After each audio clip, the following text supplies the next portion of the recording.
Hello and welcome to another episode of Relationship Alive. This is your host, Neil Sattin.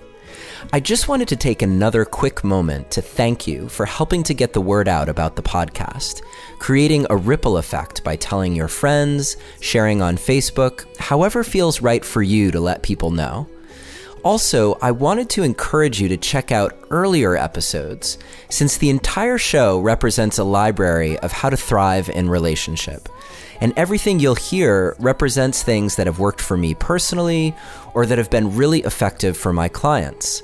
So take a moment when you're able to look back through and see what you might have missed. Now, on to today's episode. How does your biochemistry affect your relationship? Are there ways to foster the inner chemicals of love to keep things feeling fresh and vibrant? Today, we're talking about the big O, oxytocin, and its impact on how we fall into love and keep love going. In other earlier episodes on the show, we've talked about oxytocin and oxytocin versus dopamine, and it seemed like it was time to go straight to the source of much of what we know about how oxytocin works. So today's guest is Sue Carter, director of the Kinsey Institute and Rudy professor of biology at Indiana University. Sue was the first person to figure out oxytocin's role in how we bond with our partners. So if you hear people talking about this love chemical, they're probably talking about her work or work that's based on her work. We're going to chat about what we know about oxytocin, what we don't know, and how to use the science to help you improve things with your partner. If you'd like a chance to review what we talk about on today's show, please download our detailed show guide at neilsattin.com/oxytocin, and that's spelled OXYTOCIN. Or you can always text the word passion to the number 33444 and follow the instructions, which will get you to the page on my website where we have that show guide and links to all the show guides from every episode. A few weeks ago, we spoke about the science of safety with Steve Porges, and today we're talking about the science of love. So, Dr. Sue Carter, thank you so much for taking the time to be with us today on Relationship Alive. Thank you, Neil. It's my pleasure. I'm wondering if you could take just a moment to give us what's the background on oxytocin. Why is oxytocin so important when we're talking about having a successful long-term relationship with a partner? Well, anything that lasts a long time in human behavior has to have a biological or a biochemical basis. There has to be a mechanism for allowing us to fall in love and a mechanism for keeping us together. And in cases where relationships break up, a mechanism for allowing that to happen as well. The why question that you just asked, why oxytocin, is pretty complicated to answer. The simple, short answer is that it's a mammalian hormone, ancient in its biochemistry, existed before the existence of mammals, and it's been reused many times for many purposes. Often the most important things in life, in human life, require oxytocin to be present. Does that help answer your question? Yeah, so when you say the most important things in life, like what?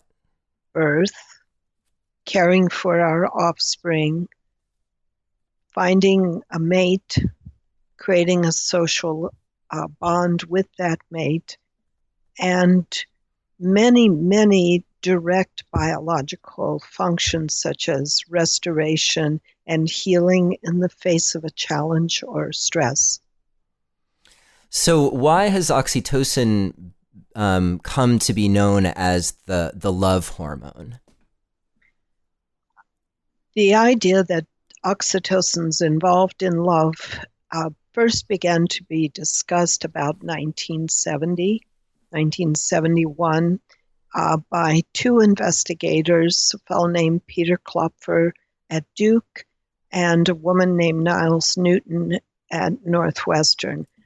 Both of them made, I think, the correct assumption that because oxytocin was necessary for human birth or played a major role in the birth process, it must also play a role in the at least attachment between a mother and a child and between a child and a mother. So it was originally a guess. Later, late 1970s, now a psychiatrist named Court Peterson showed that maternal behavior was being regulated by oxytocin. Initially, people literally did not believe him because they thought in the late 1970s, early 80s, they thought that oxytocin did not have a role in brain function, that it was purely a hormone that was playing a role in things like birth and lactation, which were muscle-based phenomena. So the idea that the brain was being affected, by oxytocin is very new. Is that part of the question? Am I helping? Yeah. So oxytocin affects our brains, and that is even possible is very new. And there was this idea that it was implicated in how we attach to our children. So how does it play in terms of attaching to our partners? Well, it looks like the same basic biological and neural systems that are necessary for mothers to attach to babies are involved in attachments between two adults. And this was based initially on my own assumption that if a nervous system had a system, it would use it in more than one way. We did many, many experiments and were joined in this activity by a lot of other scientists over time. And basically, using an animal model, we can show that if you block the oxytocin receptor, social bonds do not form. Selective social behavior does not exist. Yeah, so could you talk about that for a moment? Because I know you work a lot with prairie voles. Is that right? Prairie voles, yes. Prairie voles are the model that allowed me to make the statements that I just made to you, because we had to have a rodent model, an animal model that was easily studied in the laboratory, and one where there was biological validation from nature. So the first discovery, which was really made by my collaborator, Lowell Getz, who was a biologist at the University of Illinois, where I was working at that time, Lowell found that prairie voles lived in lifelong pairs, one male, one female, together in a nest. And until one or the other of the partners died, they would always come back to that nest and live together. So he thought that the animals were monogamous. And he asked me to help him to study this in the laboratory. He was a field biologist, so he was basing this only on capture of animals and letting them go, and then they'd be recaptured. And he found them always living in the same general area and in the same exact nest. So it was a lifelong pair bond. As soon as I learned about that, which was in the late 1970s, I assumed, I was already doing a lot of physiological research, I assumed there had to be a physiology to support anything that lasted for a lifetime. And that brought you to oxytocin. It did. And we also, when we started doing laboratory studies, I was working with a wonderful postdoctoral fellow named Jesse Williams. And Jesse worked for 2 years to show that the pair bonds were formed by both association, but they were facilitated by mating. So animals that had sex with each other were forming pair bonds more quickly than those that did not. So, and then, I want to ask this question for the people in my audience who maybe don't get why focusing research on prairie voles, how is that relevant to us as people? Well, we all have the same basic ancient biological substrates. All mammals have a very similar brainstem. And it turns out that the biology of attachment and pair bonding is in those old parts of the brain. So some of the features would be cortical, neocortical processes, but the basic biology of pair bonding is possible using old neural mechanisms that exist in voles, which are small rodents, as well as humans, who we are large primates. So we all share a similar brainstem. And have you been able to do studies that show oxytocin is also at work in the way that humans pair bond? I have not done any human experiments of the kind we do in voles. There are obviously huge ethical issues associated with either causing a pair bond or breaking one up. It's a very sensitive piece of human behavior, the attachments we form. We know this when our own attachments are either are forming and when they're broken. What we can do, and people have begun to do, is use knowledge of the peripheral hormones such as blood or saliva, and we can show that many of the processes that exist in prairie voles are the same as in humans. Yeah, and so this brings us to an interesting place, because I totally hear you that you wouldn't want to be experimenting on putting two people together and then creating a pair bond between them and then breaking it. And because we have already talked about how a rupture of attachment, that's one of the most severe traumas that a human can go through. And yet we are out in the world, we're conducting this experiment all the time in terms of who we choose to pair bond with. So I'm curious to know what your thoughts are on. Well, first, let's just talk about what are the behaviors that humans can engage in that we know about that foster oxytocin production? Probably the ones that produce low levels of oxytocin release would be simple social behaviors, interacting, being in a place where you feel socially safe.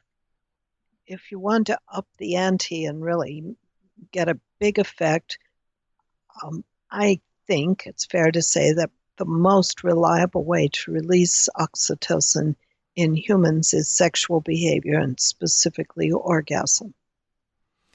Yeah, and is there a way to measure how oxytocin, or has anyone measured how oxytocin gets released during the build-up phase of sexual activity versus orgasm, and then what happens after orgasm? Well, the fact is there aren't so many actual experiments, but ones done as early as the 1980s, and even some very preliminary N of one person kinds of studies done earlier, showed that oxytocin in some people does seem to go sort of gradually go up. But another study about the same time, the effects seemed to be more abrupt. And now these were different studies done in different kinds of people. And it's not the case that we have a very complete idea. Your question's a good one. Is it a gradual process, or is this something that just goes sort of flying upward? We do know that oxytocin can increase extremely dramatically at the time of orgasm. I can't give you a solid answer about the time course. Yeah. And this makes me think also about um, in humans, we know that oxytocin is produced in behaviors that take place between parents and their children, right? Yes, the other most dramatic case of release of oxytocin, the one we really do know a lot about, is birth. Birth is a time period when there is a great deal of stress, but there's also a high level of oxytocin being released. And in that case, it's released in repeated pulses. And that's how you get the contractions that are necessary to eject a very big-headed human baby from a very small cervical opening. So oxytocin under those conditions is powerful. Birth is an amazing process because if you were to describe to someone from another planet how humans reproduce, they probably wouldn't believe you. It just doesn't make much sense. We have these huge babies. We have to get them. We keep them inside for more than 9 months, and then we sort of push them out in a very short period of time and with great difficulty. Oxytocin is right in the center of that story, along with many other chemicals, of course. Right. And for women who are having labor induced, they're using often Pitocin, which is artificial oxytocin. Is that right? That's right. It's synthetic oxytocin. Pitocin is synthetic oxytocin. So, and then post-birth, what about the behaviors that happen between mother and child and father and child? Very important, aren't they? All human babies have to have a caretaker. Someone has to be there. And it appears that oxytocin is part, again, of this need for the baby, that the mother, and depending on the circumstances, the father or other individuals who are present at the birth may become literally attached to the baby at that time. The mother's behavior is timed by her birth and then reinforced. I think of lactation as kind of an endocrine insurance policy that was critical for keeping the mother and baby together, but at the same time also causing the release of milk. So you have this rather beautifully designed system that allows us to coordinate our behavior with nutrition that the human baby requires. Human babies cannot survive on, they can't eat yet. They have to be, they're in a rather, it's usually called an altricial state, not able to take care of themselves, so they have to be fed milk and they have to be nurtured physically, cared for, helped with thermoregulation, in other words, kept warm, all kinds of things. And all of these processes that have been studied carefully probably have oxytocin, again, right in the center of the story.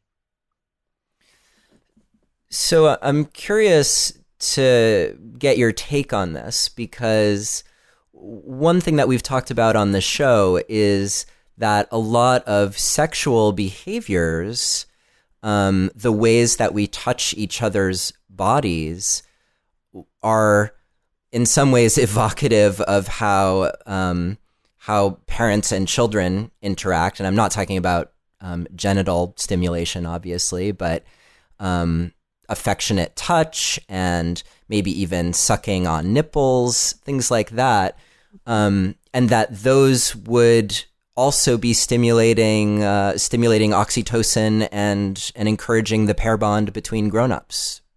I think that's very likely to be the case. We know that nipple stimulation, the human breast has a monosynaptic, meaning only one, no synapses along the way, process between the breast and the hypothalamus and the brain. So we have a direct route between the breast and the brain, and that route is not limited to nursing that's associated with the baby. So any kind of breast stimulation has the potential to release oxytocin. Now, oxytocin is a very clever molecule. So it doesn't just, breast stimulation does not probably always release oxytocin. It's very, very important to have a context that includes other endocrine factors, other molecules like estrogen, prolactin perhaps. And it's also important that there not be an excessive amount of stress. So the response to consensual sexual interactions is very different than the physiological response to, for example, non-consensual or even rape. So we have a biology, again, that's beautifully tuned to allow us to attach to those that are safe and likely to become individuals we would have long-term relationships with. Got it.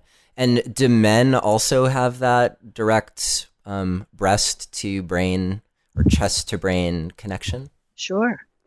The neurons are there. The endocrine background is different. And there's probably also in humans, as in other animals, there's a conditioning piece to the story, kind of a classical conditioning or learning piece. And so stimulation in one context in a man will have there'll be different sensations, different feelings than in, again, an unsafe context.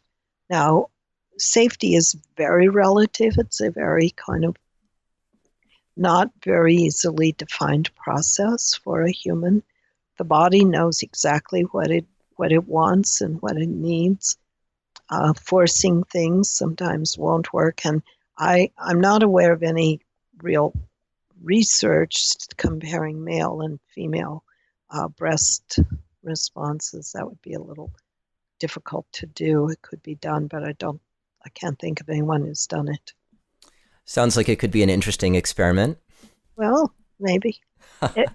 But again, remember, this context piece is so important. So bringing someone into a laboratory and setting up an artificial situation would be very different than having them with an established partner or someone they've just fallen in love with or whatever. I think we'd find quite different sensations under these different kinds of endocrine and social conditions. That makes sense to me, and we've spoken on the show about how the most important organ for generating connection and sexual turn-on is your brain, and right. It seems like that's what you're talking about. That's what's creating the context for what you're experiencing. That's correct. The brain is what it was Woody Allen's statement, his second favorite sex organ, I think. The brain is, interestingly, since it's the source of most of the oxytocin that's released, it's really even more directly engaged in the process of both falling in love and experiencing a positive forms of sex. So what does that mean in terms of for people who either want to get into a long-term relationship or who are nurturing a long-term relationship? Does that impact them? It's a good question, isn't it? So, well, first, this context piece is so critical. Okay, so if a person is socially inappropriate, no matter how well trained they are in sort of technology of sex, it may not have the desired outcome.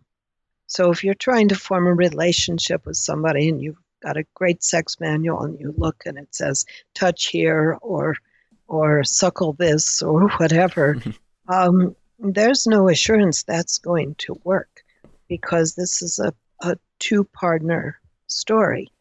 And the other person may be having a very different experience than you are. So how exactly we define that is a little out of my field as a biologist, but as a human, I would think that what you want to do is read the social cues of others if you're forming new relationships, understand what both their verbal language is, but also their body language. So if someone jumps back, recoils at touch, seems frightened, this is not an invitation to move forward. This is an invitation to slow down, take your time, think try to put yourself into the other person's experience. The same applies to nurturing long-term relationships. Relationships are constantly changing, and you've got the complexity of two people to worry about. I think people forget this, especially in the age of sort of internet sex, where only part of the cues are present. So we don't have, if people are meeting initially through some kind of media, they don't have that full range of information. And they may be very disappointed when they meet in person, not just by what the other person looks like, but how they behave, how their non-verbal behaviors exist, how they are expressed, I mean. Right, and I think that's a very common experience for people who are in the online dating world is someone seems perfect, their picture's attractive, the way they write to you is amazing, and you think you're developing this great connection, and then you meet for coffee, and whoa, like it's actually completely different than what you were expecting. Yeah, and as it would be expected to be, because this physical social component is so critical to our nervous system's decision making. My husband calls this neuroception. Dr. Porges calls this neuroception. And it's cues that are often really almost subconscious that we key off of, and they're very quick. They're subtle cues like a micro expression, a touch that's inappropriate. For women especially, inappropriate touch is too early, too uninvited, can be a very big turnoff. So someone reads their sex manual again, it says, oh, women like to be touched in the following way. Well, if you do that inappropriately, that'll probably be the end of that relationship. Yeah, I'll take this moment to refer our listeners to the episode with Sherry Winston, where she talks about differences between male and female arousal, and in particular, just given what you just said, that question of how you touch is and where, because she discusses starting really at the periphery of where our bodies begin, and it strikes me just in hearing that is also creating a context of safety. Yes, that's it. If you think about safety, if you don't have all of this sort of academic surround to your ability to think about your interactions with other people, just thinking about whether the other person feels safe or not is going to be critical. Yeah. And I like how you just let that slide, that because I didn't mention it earlier, but that Steve Porges is your husband. So talk about a couple that are collectively changing the face of how we think about human behavior and how we respond in the world. So it's pretty amazing, your work together. Really appreciate that. Thank you. what do you think about ways for people in long-term partnership of nurturing oxytocin as a way of nurturing their bondedness to each other? Mm-hmm. Well, it's a little more complicated than perhaps we would like. In other words, the easy answer is, again, to think about what makes the other person feel safe, what makes them feel nurtured, what makes them feel secure. And that's fundamental. But we all know that humans get bored with other people. They need excitement in their lives, and that excitement can be nothing more than a good conversation, or it can be doing things together. So I would think if you really want to up the ante again, up the gain on this system, make it more potent, one way is to do things together that you find both that you both find mutually exciting and interesting. It's not enough to just feel safe. There has to be, on top of that secure base, there has to be something that makes the relationship dynamic and interesting. It might be taking dance lessons together, it might be a roller coaster, any number of things where you, in some mutual sense, have enjoyment as well as a feeling of attachment developing or being reinforced, secured. Yeah. We frame that conversation often in terms of needs, so that we have this need for certainty and to sort of have that safety and security with your partner, but that our very nervous system craves growth and stimulation and variety. So it's very easy to look at a relationship that has too much variety and not enough safety and see like why they're having problems, and vice versa. It's easy to look at a relationship that has too much safety and not enough variety and see why they might be getting tired with each other. A friend of mine, nobody I know very well, so they will not be traced back by this conversation, has a decent relationship with a partner. It's a male-female partner, but he would like a threesome. And she asked me, what did I think of that? And I said, well, you're the one that needs to answer that question. But if you're not comfortable, and she said she wasn't, I said, it's not going to help your relationship. Even if he has a wonderful time, it's probably not the best thing for the two of you to do. For me personally, it would be frightening and potentially disgusting. But that's my point of view, and other people have different experiences and different ways of looking at the world. But the lack of safety, perhaps, and this may be more of a female thing than a male thing, really matters. And if the relationship or the attempt to stimulate the relationship goes beyond either partner's bounds, then it may take a while to get it back, or may be ruptured for good. Yeah, and this is interesting, and I'm not sure how much you're going to be able to speak to this, but another neurochemical that we've talked a bit about on the show is dopamine, and the way that dopamine is tied into our reward circuitry, and that very same circuitry that comes into play in when we get addicted to something or habituated to something and need to up the ante in order to create more feelings of satisfaction.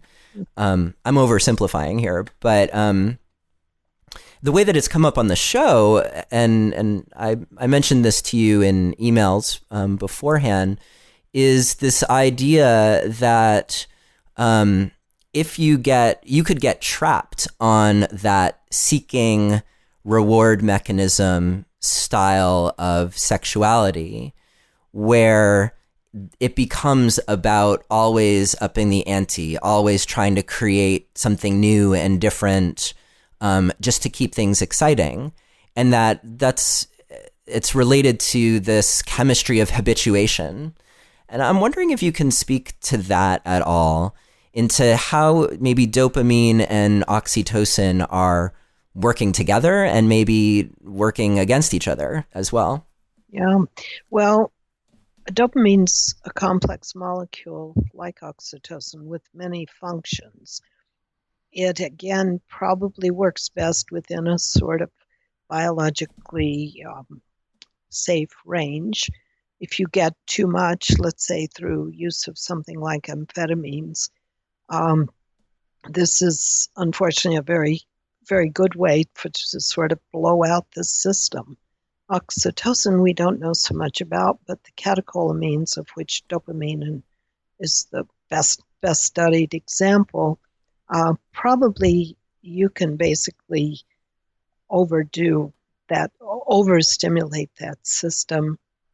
I am not an expert, but I think it comes to a point when it can't keep up with the demand, and you may then get the opposite of the desired pleasurable effects. You may get depression and feelings of sort of being down. So when we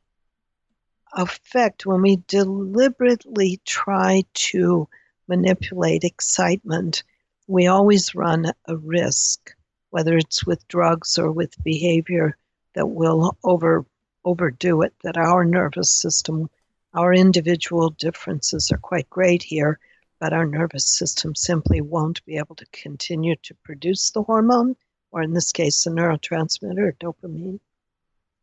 The other background problem, which we know less about, is that there are many, many chemicals here, cannabinoids, in other words, the molecules that are involved in marijuana use, opioids, which are affected by drugs like heroin. All of these drugs are part of the sexual experience. All of them have sort of natural ranges where they work very well, and situations in which you can either get too much or deplete the system. And our biology has to stay in something like a homeostatic range just to keep us alive. So we have the short-term effects of too much stimulation, which could, for example, stop your heart or in some other way cause damage. And then the long-term effects, especially of using drugs, are that they usually deplete the system. Usually, if you put in a molecule, something like an amphetamine that acts on the dopamine system, then the natural system downregulates. And this is inevitably going to create trouble over time. So the short term may feel good, but the long term is pretty disastrous. And people then either behaviorally or with, again, pharmaceutically try to restore that system even back to normal, but the system is disrupted in some cases for forever. But even when it's not long lasting, it can be very painful for a human body to sort of bring itself back to normal. And I assume this applies to extreme sex behaviors as well. I don't know if anyone studied it or not, but I can't imagine it wouldn't. Yeah, I think there has been some study around that as it pertains to porn use and people using porn to chronically overstimulate their system.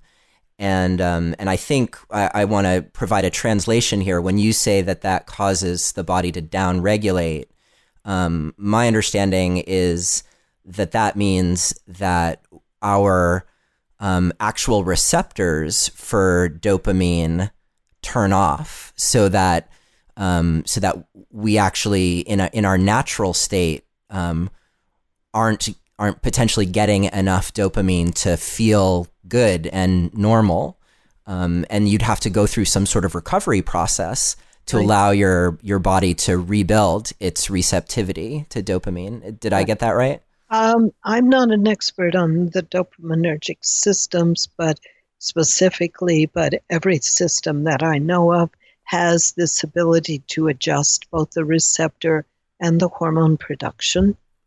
So or drug, neurotransmitter production.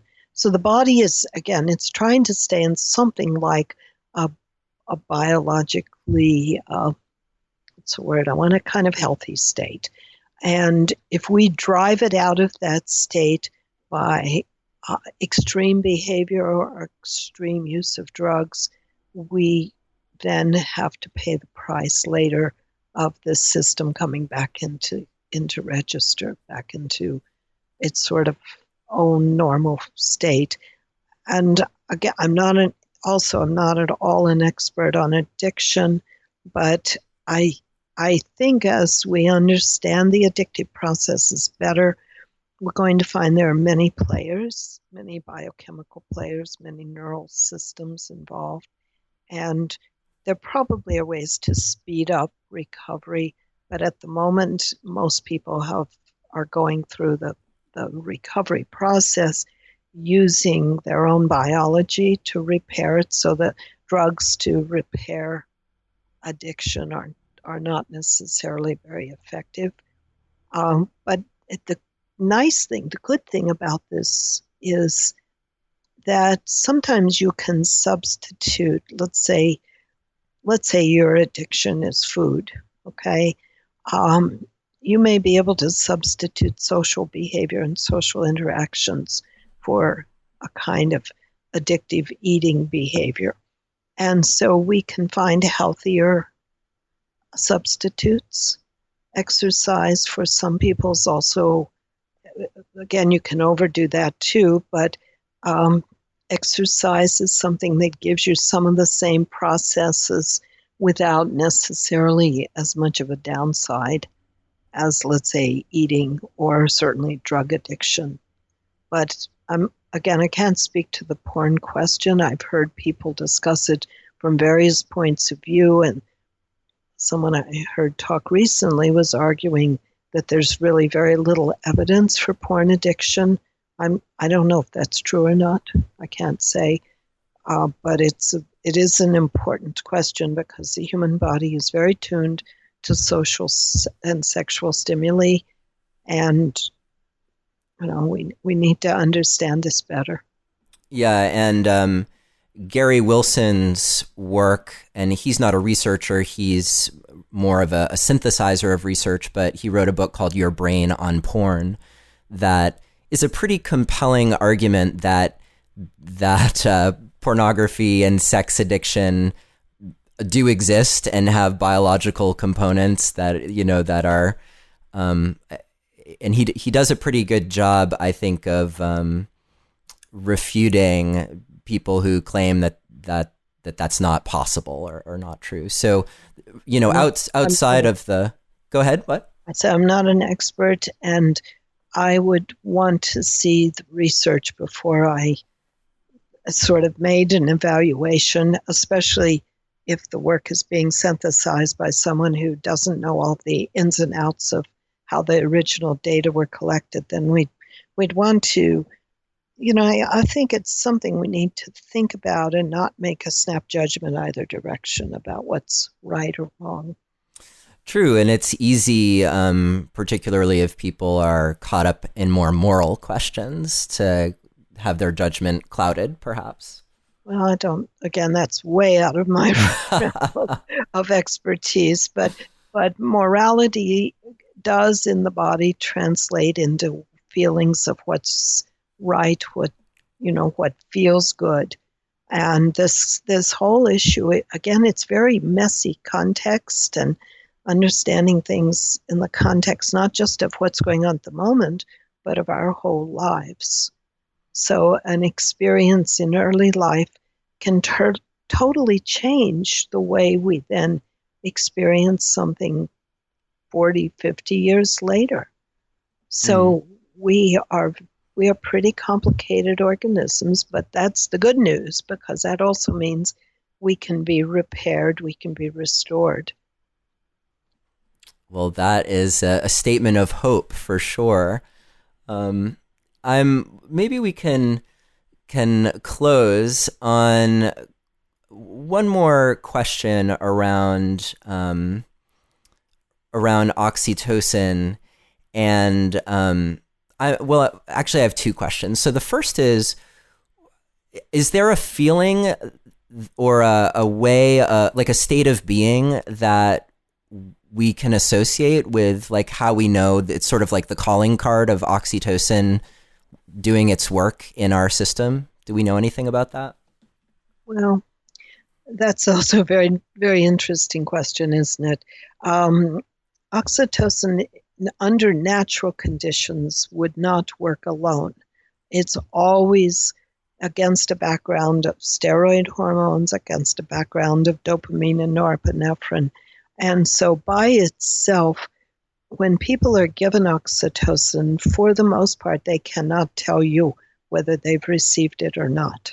So there have actually been several studies where they were studying the consequences, for example, for social behavior, and they did a double-blind controlled study, and the person did not know if they were receiving oxytocin or not.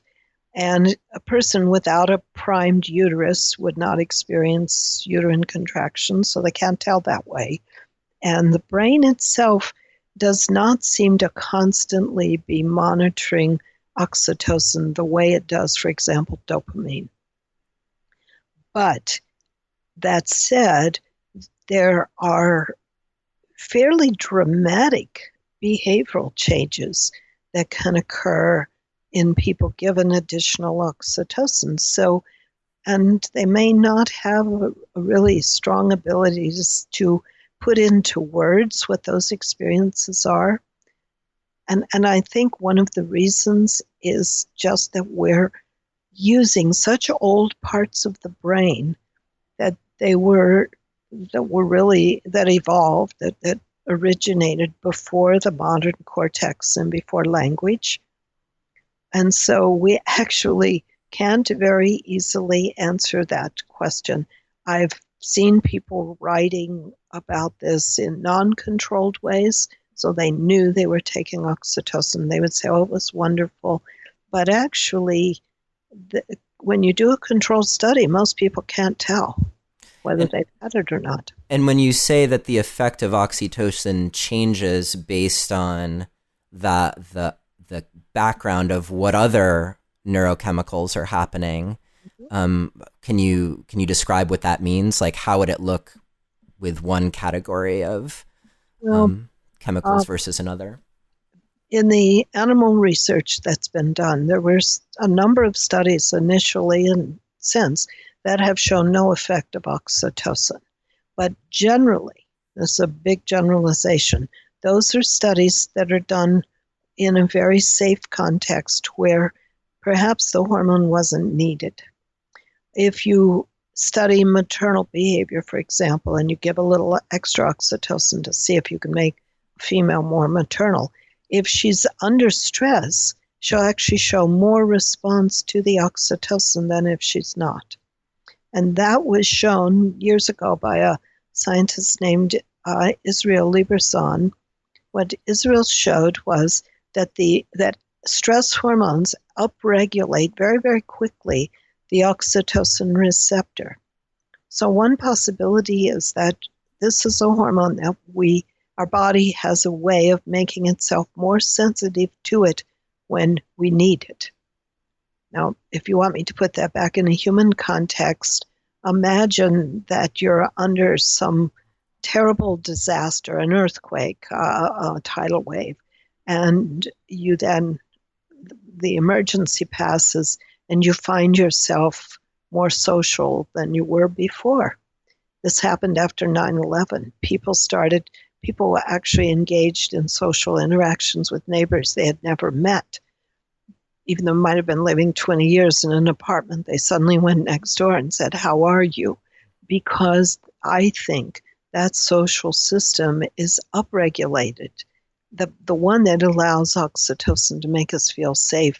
And it does, it's sort of a circle, so it works differently when we feel safe, but it has some capacity under certain conditions, not every condition, certain conditions to make us feel less frightened, less fearful, and more social.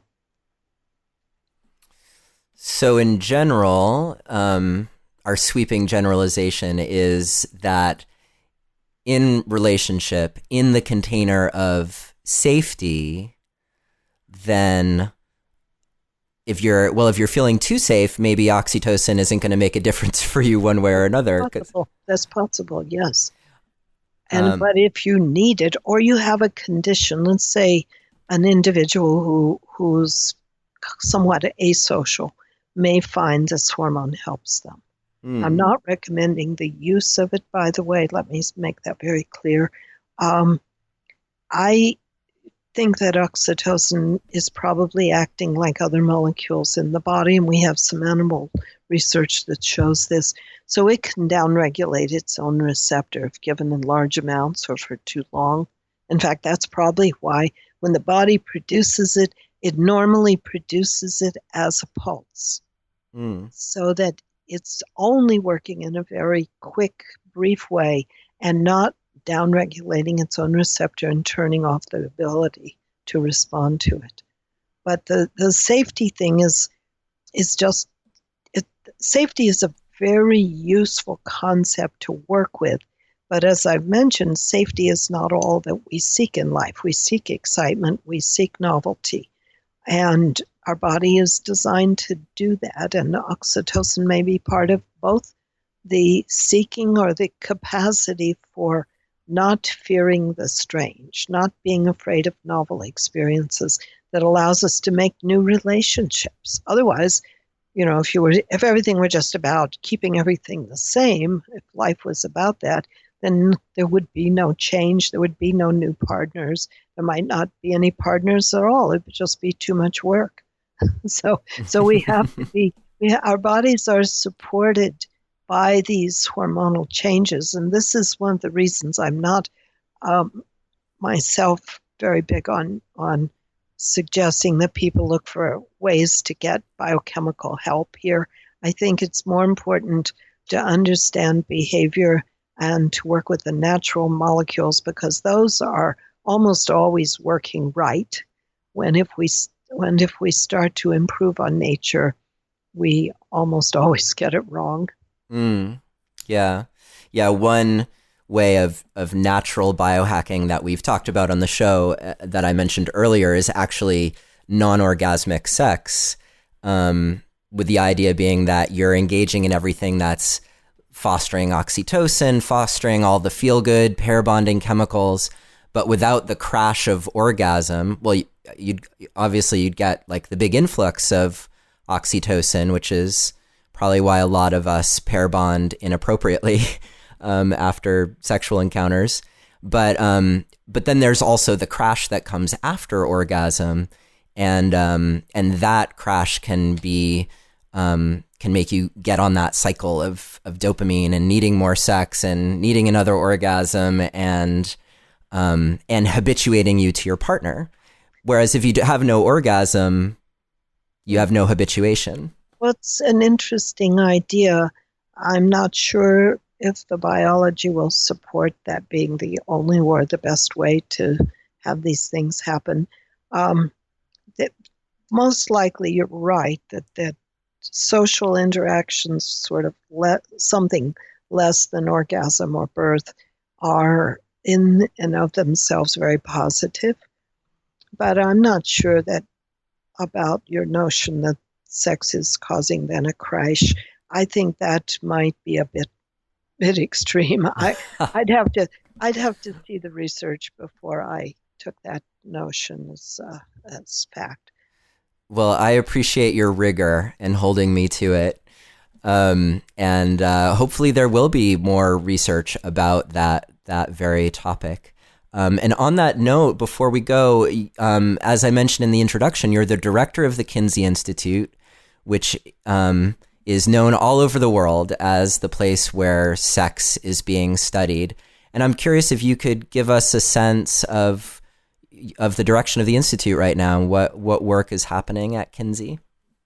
Well, we're, of course, extending from what I think was a very solid base in research, starting with the descriptive work of Kinsey himself, of Alfred Kinsey, and then followed by some amazing directors of the Institute who built, along with many other people, other places, of course, who built a kind of foundation for understanding of sexuality. At this point, because of my own interests and because I think this is important to humans, I believe we really have to get into this concept of context. It's messy, it's complicated, but when we begin to understand it, we make better judgments. Humans have a rational component to their behavior. They can avoid some kinds of trouble. And I think I think our goal here is a lot of it is real knowledge that we can use in a day-to-day way. Of the initiatives that we're working on, I'm particularly interested in two things besides going beyond my own work, which deals with oxytocin. I'm interested in sexual assault and trauma and how we can help people after the fact, if not before, make those less devastating and less of a true trauma. So sex should be good. When it's not, it can cause problems. How can we repair those? And a lot of that has to do with the work that Steve Porges has done on understanding what trauma is, how the body masters it. The second area I'm extremely interested in, somewhat related, are the things that go on in medicine that are rather commonplace but not well studied. For example, the effects of surgeries that interrupt the nerves to the organs like the prostate or the uterus. The intent in removing a prostate or a uterus is usually to get rid of a tissue that's got some kind of problem, cancer or bleeding or hypertrophy. But the effect includes interrupting the nerve supply to the tissues that innervate the sex organs, and sexual responses are regulated by them.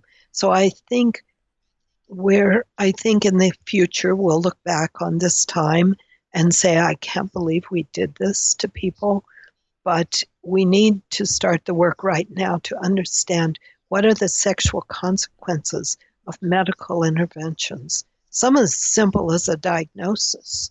Diagnosis can cause a person's sex life to sort of spiral downward from fear, from lack of a sense of understanding. And so we're all about knowledge. We're about trying to promote knowledge of things that might otherwise not be studied. Well, it sounds like very important work, and I really appreciate your leadership on both of those topics. In fact, my partner and I are working on a book for partners who are working on recovering from one or the other being affected by sexual trauma, and so that in particular is a topic that's very important to us, as well as thinking of how you actually prevent that from happening in the first place. So I look forward to your work and staying in touch about it. Thank you, Neil. I've enjoyed. Thank you so much, Sue. Really appreciate your time today. Thank you for listening to another episode of Relationship Alive. If you like what you've heard and want to make it easier for other people to find out about us, please take a moment to subscribe to our podcast and to rate and review us on iTunes. If you have questions or comments or want to continue the conversation, you can always join our Relationship Alive community Facebook group. And for more information about today's episode, visit us online at neilsattin.com/podcast, where you can always text the word PASSION, PASSION, to the number 33444 for more information. Finally, do you have a burning question that you're hoping we can have answered here on Relationship Alive, either for a future or past guest? Let me know and I'll see what I can do. Take care and see you next time.